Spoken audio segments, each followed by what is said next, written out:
All right, back with you. San Diego Sports Leader, this is the Mighty 1090. Let's talk about San Diego State. San Diego State over the weekend wins its first conference game. They beat Air Force in one of the most ridiculous games that you could ever watch. My gosh, that was quite the experience. But San Diego State back on top, 4-0 in the Mountain West Conference, 4-0 overall, 1-0 in the Mountain West Conference. He had the interception that sealed the game late.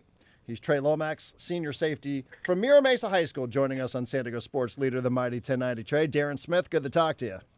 Hey, what's going on? Thanks for having me. I appreciate it. How's everybody doing there? How's it feel to be a San Diego State Aztec? 19-21 in the respective polls there, undefeated so far on the season, doing things that haven't been done in decades. How does it feel to be in your shoes? Hey, it feels great, especially after that last win. You know, it was a hard-fought win. So we're excited right now, and we're feeling good.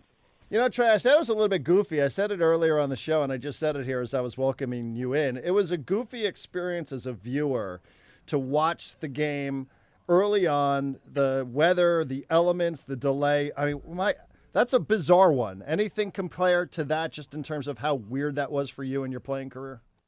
No, I've never even been in weather like that at all. I mean, my family's from Ohio, so I've seen a lot of storms and snow and stuff crazy like that. And even last year, the Wyoming game, those are pretty cold. But this was by far the coldest I've ever been. With the as hard as the rain was coming down, the wind, it was freezing out there. But yeah, I've never been a part of anything like that. Yeah, I've never seen referees actually have to put on coats before in a football game. Have you? Yeah, no, not at all. I remember when we came back out, one of the refs, I was talking to one of the refs, and they were saying they're not even supposed to have them on, but, I didn't blame them. So they'd called an audible on that one and just decided to go with the winter wear. Yeah, for sure. I felt bad. They were out there just in the short sleeve shirts, probably freezing, but yeah, they had to throw some jackets on. So, Trey, what was it like? I mean, for those of us that just watched it on television, what was it like? Describe, if you could, if in case somebody missed it, like what it was actually like playing, and how much did you guys know that was going to be part of the game? I mean, we knew it was probably going to be raining, but we had no idea it was going to be to that extent. When we first were warming up and going out there, going through stretches and everything, it was raining a little bit, but we played in the rain before. But then once the game started going, it really started coming down hard, the hardest rain I've seen. And then you add in like the 20-mile-per-hour winds, and yeah, it was crazy. You could barely see anything out there. The field was a mess, just water everywhere. You can't really plant. It changed direction out there, and it was crazy. It was even watching film after when we were on the flight back. Me and Nick Bodden sitting next to each other, we're watching the film. You can hardly see anything because the rain's just coming down so hard. Is there any way to prepare for that? When you guys are planning this trip to go just north of Colorado Springs, I don't know. I'm sure you look at the weather report, but is there anything you can do in your week of practice to try to prepare for such a thing? Nah, you can't prepare for that at all. Even for them, I'm sure they, I know they go through the elements a lot more than we do, obviously being in San Diego. But even for them, I'm sure that was a whole new experience being in something like that. And yeah, but you can't prepare for anything like that. Trey Lomax joining us on San Diego Sports Leader, the Mighty 1090. So what does that do to a player then? They were literally puddles on the field before they actually called the delay because of lightning. It seemed like just watching Trey on television, it seemed like there was a lot of half-stepping. What was it like actually trying to play, physically trying to get your footing in play and try to tackle Air Force players? Yeah, it was definitely hard, because you can't plant. You're basically just standing in the water. Your socks are soaked, your cleats are, flooded with water. But, I mean, the hardest part was definitely just staying warm. Even when you're out there, usually in a game, regardless of the elements, once you get your adrenaline going, you're pretty warm and you're not really paying attention to them. But, we're out there freezing every commercial timeout, every break we had.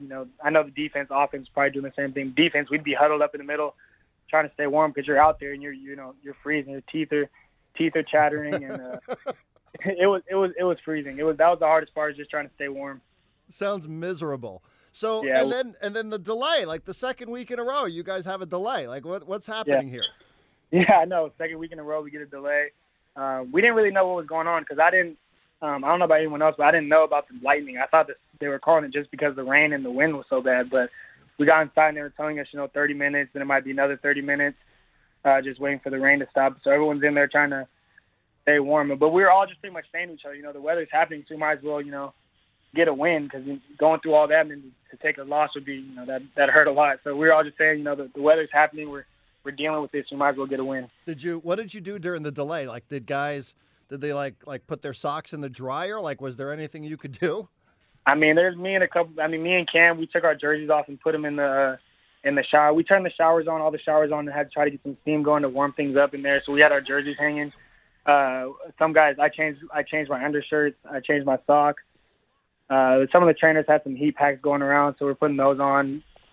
But everyone in there was pretty much just trying to stay warm. Change what clothes you need to, change your socks, and then just stay warm. Who came up with the idea to turn the showers on hot so that you could get the steam, so that you could put your shirts there to reap the benefits of the steam?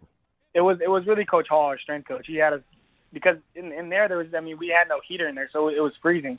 So he came in there and was just like, oh, let's turn the showers on. So we turned all the showers on, and most guys, I think he turned them on just because he wanted guys, just standing in there just to get warm. But then me and Cam, we just took our shoulder pads off, took our jerseys off, and just hung them in there to try to, dry them up and get them a little bit warm. This is hilarious. No heaters in there, huh? A little bit of gamesmanship from Air Force. Yeah, I know they're good guys. I don't think they set us up like that. But yeah, it was freezing in there. We didn't have any heater. Not that I'm aware of it. At least I couldn't feel it because it was so cold. Trey Lomax joining us on San Diego Sports Leader, the Mighty 1090. The Aztecs are ranked 19th and 21st. Associated Press poll, coaches poll. They are 4-0, something that hasn't been done at San Diego State in quite some while. Trey Lomax, number 3 in your program, number 1 in your heart. What is it like preparing for Air Force when, you're a safety? What is it like preparing for a team that throws the ball 6 times? I mean, my gosh, how do you keep your focus here in this day and age when you know what Air Force is all about, but still they threw the ball 6 times? Yeah, well, we knew going to the game, rain or no rain, they didn't want to have to throw the ball. They wanted to, run their triple option, and that's something you can't really prepare for even in practice. Your scouts are going to give you the best look they can, but there's no way to prepare for the speed of it. And most of the guys on our defense have never played against Air Force like that, or even in Navy in the bowl game a couple years ago. So it's not something you can really prepare for. You just try to get as many mental reps as you can, and know your assignments. And that's the biggest thing, is just, making sure you have your assignments down and you're doing your part, and then just playing fast. 6 times, though. I mean, mentally, what does that do? I mean, do you get to the point where you're like, all right, where are they going to run it this time? Are they going to go left? Are they going to go to right? Are they going to sweep it? Like what does that do to you? Like, just thinking about what they're going to be calling each and every play. Yeah, I mean, as a defensive back, obviously, you want your opportunities to make some plays in the pass game, but we knew they were going to run the ball, so out there we're just, communicating, echoing calls, just trying to get stops, trying to get as many stops as we can. They're very physical. They definitely, out-physicaled us. I think, honestly, for the majority of the game. So, the fact we won still, it shows, how good this team can be. They're very physical. They definitely controlled the line of the scrimmage early on, and they were hitting those dives for 5-6 yards a pop. So, we try to settle in and try to get some stops on the dives, and then the rest of the offense kind of plays through that. So if you can, limit the dive success, then playing defense is a little bit easier. Rocky Long teams have had success against triple option teams like Air Force and Navy in the past. I've had an offensive coordinator explain it to me. Some teams are built to go vertical. Some teams are built to go horizontal. Rocky Long defenses are built to go diagonal. I don't know if that sounds accurate to you, but I'll ask you, Trey. You explain it. Why do you think it is that Rocky Long teams have had success against that style of offense? I think Coach Long does a really good job, with the play calls and, making sure guys are on their assignments. Playing a team like that, it's all about, not trying to do too much individually and knowing what your responsibility is and staying locked in on that. There's a specified player that's assigned to make the play on the dive. There's a specified player to make the quarterback, and then another guy, that's supposed to get to the pitch. So, as long as guys are doing their spot or doing their job, and, it makes things a little bit easier. And Coach Long does a great job getting us ready in practice, watching as much film as we need to, and then, kind of transfers over into the game. What did that interception look like? What did that ball look like when it was up in the air, when you end up having the game-sealing interception? Well, when we were lining up, it was kind of hectic because, the coverage we were in was basically, like a zero coverage at all. So we were all kind of thrown off. It was like 4th and 12, but Coach Long, that's how he is. He wants to bring pressure every time he can. So, and their quarterback there lining up, and he was yelling, "Desperado, desperado." So, I'm thinking it's obviously like a Hail Mary or something. I don't think the receivers really knew what they were doing. They kind of just jogged off. But, saw the ball and just caught it and got down. It was actually kind of funny because in practice, usually when we get interceptions or if I get a fumble or something, I always take a knee just to be funny. And, Coach D, my position coach, is always getting on me, telling me to return the ball and run after it. But I actually got to, just get down the game. So it was kind of funny how it worked out. Yeah, right. You don't want to be the next Marlon McCree in this town, pal. Let me tell you. Yeah, exactly. You remember that, right? You grew up here. Oh, yeah. For sure. All right, Trey Lomax joining us on San Diego Sports Leader, the Mighty 1090. So you guys are 4-0. You're ranked. You're 1-0 in the Mountain West Conference. some people, and listen, I said I thought you guys would have a good season. I didn't know that I don't know that you guys would have a great season, compared to what you did over the last couple of years. And that was no disrespect, but you guys had to replace 5 all Mountain West Conference players. Yeah. When did you guys realize, that you can get off to this kind of start here, that you were capable of doing the things that you've done so far? It definitely, starting the off season, just the workouts and stuff, and guys working hard, taking advantage of, all the days we do have in the off season. And but it was definitely something we took personal. We knew a lot of people were going to overlook us this year just because of the big name guys we lost, and as young as we were going to be, especially the O-line and the secondary, a lot of inexperience and a lot of youth. But we knew we were plenty talented, so it was just a matter of going out there, taking advantage of every day, and playing hard. So once we got those first couple games under our belt, started to get some confidence going. We get the big win over Stanford. So I think that raised our confidence levels a lot. But, we had to relock in just for Air Force just because, regardless of those first 3 games, our goals that we set at the end of the season, winning conference, we were no closer to them had we been 0-3 or if we were 3-0 as we were. So, we had to remember that and take advantage of each game. So the guys in that locker room, if I were going to hook them up to lie detector test, Trey, you're telling me nobody's surprised to be 4-0 and back in the top 25? No, I'm not. I mean, after I would say the Arizona State game, we definitely expected to win that. But then going into Stanford, I don't know if some guys were unsure, nervous about that game. But I had full confidence in our team that we could win. Watching the film on them, I thought we matched up well. And, yeah, I mean, I'm not surprised. There might be a couple guys who might be surprised. But, seeing the hard work that we put in this offseason and, how invested guys are in the leadership we have, I think it's safe to say that, we all expected to be here.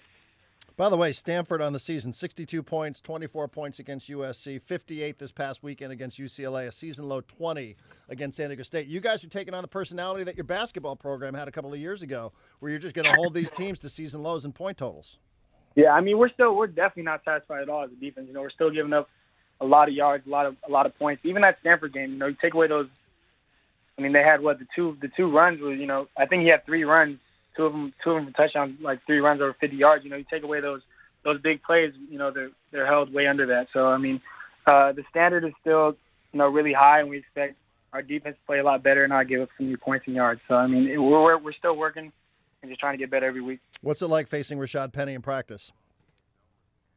It's fun. I mean, we've been going against him in camp, the spring ball, but we don't really get to tackle him. They kind of, I don't want to say protect him, but, we know how important of an asset he is to our team. So, we get limited touches on him, but it's definitely good to go against, our offense and a running back of that caliber. It definitely makes going in easier. Definitely makes it easier, going into games, knowing that we've seen a premier back like that.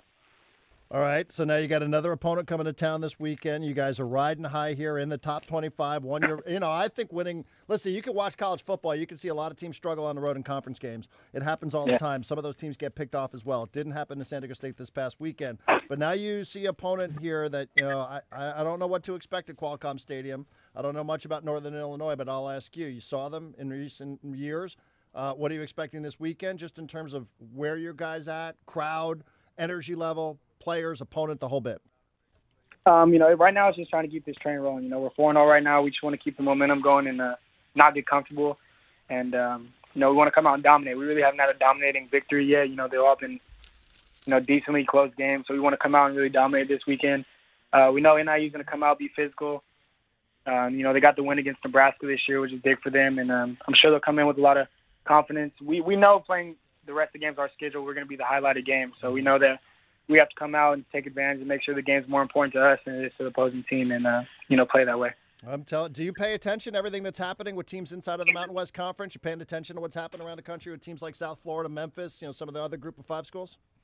Not really. Every once in a while, when I'm checking the ESPN app on my phone, I'll see, the whole group of 5 thing where, us and USF. But, I try not to really pay attention to that. At the end of the day, we don't really have any control over, where we're ranked or, what the media is saying. We just got to go out and continue to win games. There you go. Keep Rocky Long happy, right? Is Rocky happy these days at 4-0, or is he still, I mean, he's as happy as Rocky's going to be. Coach Long is, old school coach. He's always honest, never satisfied. So I think that definitely shows in the way we play and the way this team's built. It's all built kind of around his personality, hard-nosed. You got to work for everything. You got to be tough. So, I'm sure he's happy that we're 4-0, but he knows he can be a lot better. Who does the best Rocky Long impression on the team? The best one. I'm not sure. Somebody's got to have a good one. There's a couple good ones. I'm trying to think. D. Rich, Daryl Richardson does a pretty good one. Jawan Washington. Okay. I'm trying to think. Yeah, those guys mainly though. Yeah, well, there you go. Well, we'll have to check in on those guys somewhere out later on the season. 4-0 back in the top 25, or still in the top 25, I should say. By the way, you mentioned the media earlier. Isn't it great that you don't have to listen to any questions from people like me about, hey, man, do you think you can actually win a game as a ranked team, since you knew that was one of the storylines going into this past weekend's game?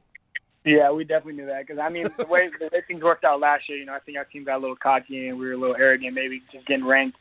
And then, we got punched in the mouth by South Alabama and lost.